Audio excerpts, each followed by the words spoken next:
Did you know there's a Palestinian version of Rapunzel? There is, and it's called Lolabe. There's a king who's just got one son, and he so wants him to like survive and grow up that he says if he does, he's gonna put 2 channels in the city, one filled with honey and one with ghee. It's like this heated up, spiced up butter, pretty much. Well, the boy grows up and he starts school, and there's this old crone who keeps telling him every day, tell your father to fulfill his promise, because he didn't make the channels of food. The boy tells his mother, who tells the king, hey, you promised you'd do this. And he's like, oh yeah, send out the word that this is what I'm gonna do. But there's someone who's just described as a rascal who wants to mess with the old woman, and so instead of saying that he's going to fulfill his promise, he tells her he's going to cut off the heads of all old women. So she hides herself in a closet, and then finally people find her and they're like, no, that's not happening. We finally have the channels of ghee and honey. So she comes out and almost all of it's gone. So she's trying to scoop it up into a jar, and the king's son just feels like throwing rocks. So he throws a rock at her jar and she spills it all. And she says, for over an hour, I've been trying to fill this glass and you've spilled it. May Allah afflict you with Lolabe,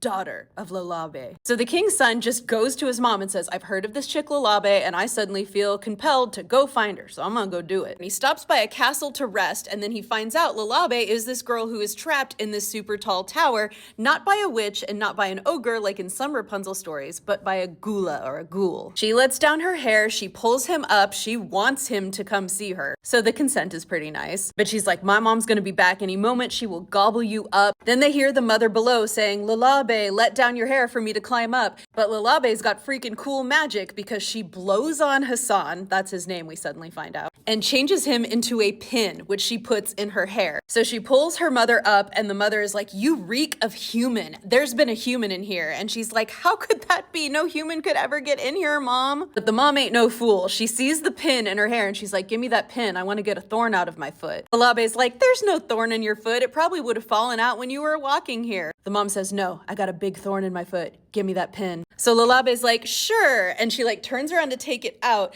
but then suddenly turns the pin into a watermelon and puts it in the pile of watermelons that is apparently there and gets a different pin and gives it to her. The ghoul pretends to use it to get a thorn out because she didn't really have it. And then she's like, okay, now give me that watermelon to eat. Lolabe's like, you've been out there eating whatever you want. Why do you want one of my watermelons? And she's like, I'm tired. Give me the watermelon. So Lolabe gets so mad, she smashes the watermelon on the floor. And it says that as the mother goes about licking it up off the floor, I mean, she's a ghoul, Lolabe covers one of the seeds with her foot. The mother leaves and then she gets the watermelon seed, blows on it, and Hassan is back. She says, we gotta run away. If my mother comes back, she will kill us both and devour you. Then she gets out henna and she covers everything in her room in henna except she forgets the mortar and pestle. She packs a comb, a mirror, and a jar of kohl, like for eyeliner, and then they run away from the castle. Now, when the ghoul comes back, she calls up to Lolabe, let down your hair, but everything she put henna on answers for her. The kneading bowl is like, she's kneading dough.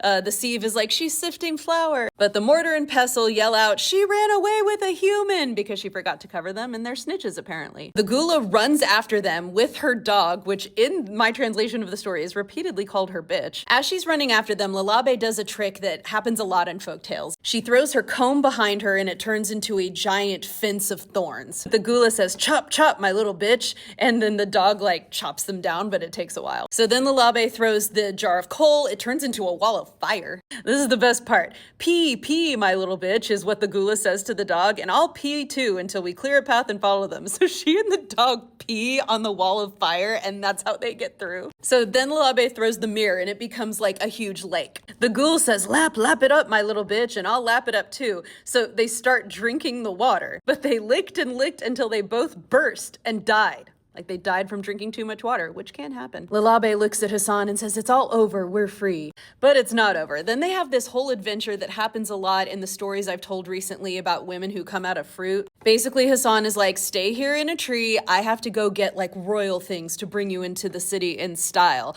And she does. Then a slave girl comes from somewhere nearby. And of course, she's a witch and she wants to switch places with Lolabe. So she sticks her full of pins. In other stories, one pin turns a woman into a dove. She like specifically puts it in her head, her arm, and like each part turns into like dove head, dove wing, and turns her into a bird. So when Hassan comes back, she pretends to be Lolabe, and her lie is so fun. The prince is like, why do your eyes look like that? And she's like, I've been crying for you so much. He says, why do your nostrils look like that? And she's like, from blowing my nose from crying. Why is your face like that? And she says, from slapping it so much, from lamenting your absence. But he believes her, takes her home, he's gonna marry her, but the dove keeps flying to the kitchen. The dove cries tears of coral and pearl, and when the cook goes to like pick them up, her food burns 3 nights in a row. Eventually the prince comes in, he's like, girl, why you keep burning the food? She tells him about the dove, and then he takes the dove and he starts stroking it. He's like, this is a special dove. As he strokes her, he sees the pins and he pulls them out and ooh, it's Lolabe again. She tells him what happened and he says, he who loves the sultan must bring a load of wood and burning coals. So they burned the witch and scattered her ashes to the wind. The end. Definitely one of the most exciting versions of this story I've ever told.